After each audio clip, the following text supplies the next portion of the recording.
Shakeel Ahmad समानी।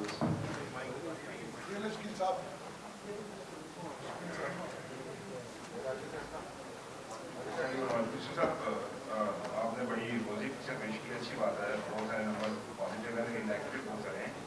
Let's talk about आम आदमी। आपने ये बताया कि पाकिस्तान के अंदर पिछले 1 साल में कितने लोगों को रोजगार मिला है, अनएम्प्लॉयमेंट का रेट क्या है, पॉवर्टी का नंबर क्या है, क्योंकि वर्ल्ड बैंक ने जो लेटेस्ट नंबर जारी किया उसके मुताबिक पाकिस्तान के अंदर जो पॉवर्टी रेट है वो बढ़कर 44.7% हो गया। अगर ये 7 साल पुराना डाटा उसकी बुनियाद पर ये नंबर निकाला गया। सेकेंडली, पाकिस्तान के अंदर मिनिमम वेज 37,000 है। बहुत सारे सरकारी और प्राइवेट इदारे वो 37,000 नहीं दे रहे आम मजदूर को, एक छोटे मुलाजिम को। तो इसको इंश्योर करना किसकी जरूरत है? और लास्टली ये बता दीजिएगा कि MNA, senators, minister, chairman senate, speaker of the assembly 500 से 600% तक इंक्रीज हुआ अपनी सैलरीज में। तो आम आदमी को रिलीफ कब देंगे? क्योंकि वो बस तरक्की बत्ती पीछे लगा हुआ है जनाब, महंगाई के लिहाज से आपको रिलीफ दिया जाएगा, तो उनके लिए रिलीफ कहाँ पे है, कब देंगे? कोई सवाल छोड़ा है आपने या कोई और? तो देखिए, फ्रॉम माय पर्सपेक्टिव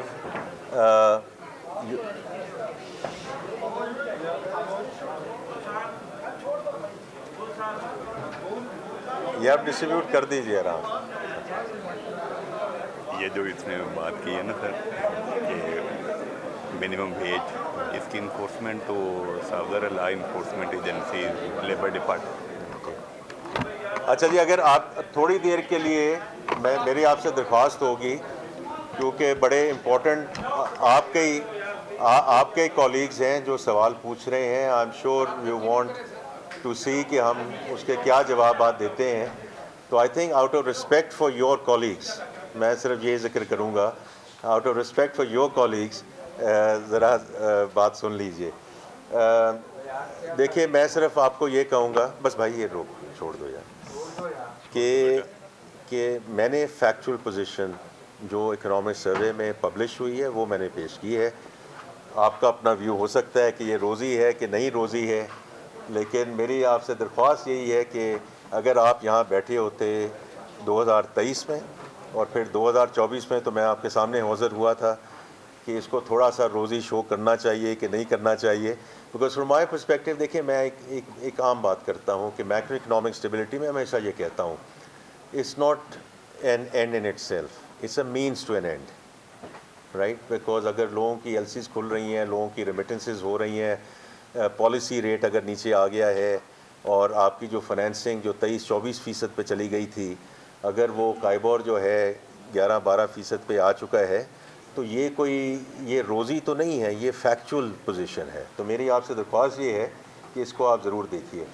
जहाँ तक वर्ल्ड बैंक की रिपोर्ट का ताल्लुक है, I think it's quite interesting कि उन्होंने एक ही मद में इसको $2.15 से लेके उसको $3 पे ले गए। उसके बेसिस पे poverty levels across the board change हो गए। मैं इसको समझने की ज़रूर कोशिश करूँगा।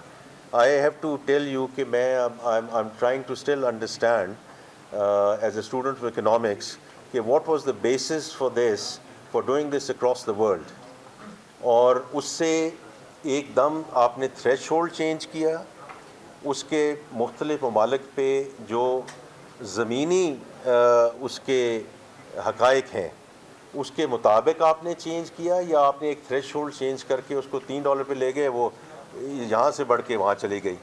तो मैं इसका एज ए स्टूडेंट इकोनॉमिक्स में I will still try to understand it कि व्हाट इज़ द बेसिस, क्योंकि अभी तक उनकी पूरी मुफस्सल रिपोर्ट भी हमारे पास नहीं पहुंची। वो आएगी इकोनॉमिक अफेयर्स डिवीज़न के पास, वो फाइनेंस में नहीं आएगी। वो जब भी आएगी हम उसको ज़रूर देखेंगे।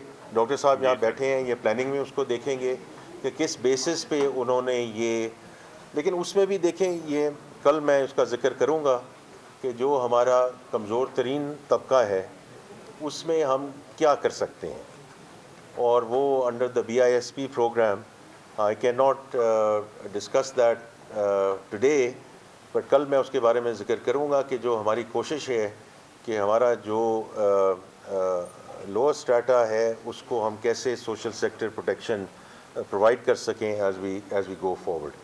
जहाँ तक आपने अनएम्प्लॉयमेंट की बात की है और ज़िक्र, देखिए, मैं इस चीज़ में बड़ा क्लियर हूँ कि गवर्नमेंट का काम होना चाहिए इकोसिस्टम प्रोवाइड करना। यहाँ बैठ के नारे लगाना कि हम 1 करोड़ नौकरियाँ दे देंगे, 2 करोड़ नौकरियाँ दे देंगे, 3 करोड़ नौकरियाँ दे देंगे, मैं उसके हक़ में नहीं हूँ। I want to be very clear about that. Our role should be to provide the ecosystem. मैंने अभी इसलिए ख़ास तौर पर फ्रीलांसर्स का जिक्र किया। ये बच्चे और बच्चियाँ हमारे मुल्क का मुस्तकबिल हैं। अभी मैंने जिक्र किया कि $400 मिलियन इन्होंने कमाया है।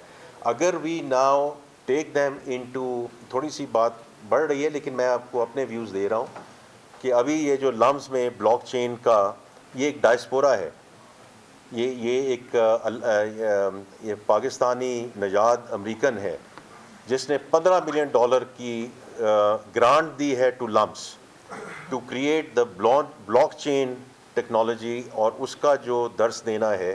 बिकॉज ये जो हमारे बच्चे और बच्चियाँ आज $8 $10 पर आवर कमा रहे हैं, they get into web 3.0, they get into blockchain, ये इन्हीं की रकम $100 जा सकती है क्योंकि प्रोग्रामिंग ही है ना।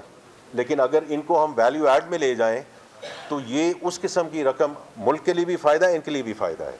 आई think that is what it is to create the ecosystem. बाकी जो मिनिमम वेज की आपने बात की है, मैंने उसका नोट कर लिया जी। ये तो इन्फोर्समेंट की बात है, जैसे बार बार ये बात जिक्र होती है कि जी और लॉज लेकर आएँ और लेजिस्लेशन लेकर आएँ। हमारे पास लॉज भी बहुत है, हमारे पास लेजिस्लेशन भी बहुत है। Like FBR is all about enforcement. तो मैं उससे जिक्र करूँगा। मैंने आपका पॉइंट नोट कर लिया है कि कहाँ ये नहीं हो रहा, और इंशाल्लाह हम जो इन्फोर्समेंट एजेंसीज हैं उनसे ज़रूर बात करेंगे। सब्सक्राइब करें और बेल दबाएं ताकि कोई खबर रह न जाए।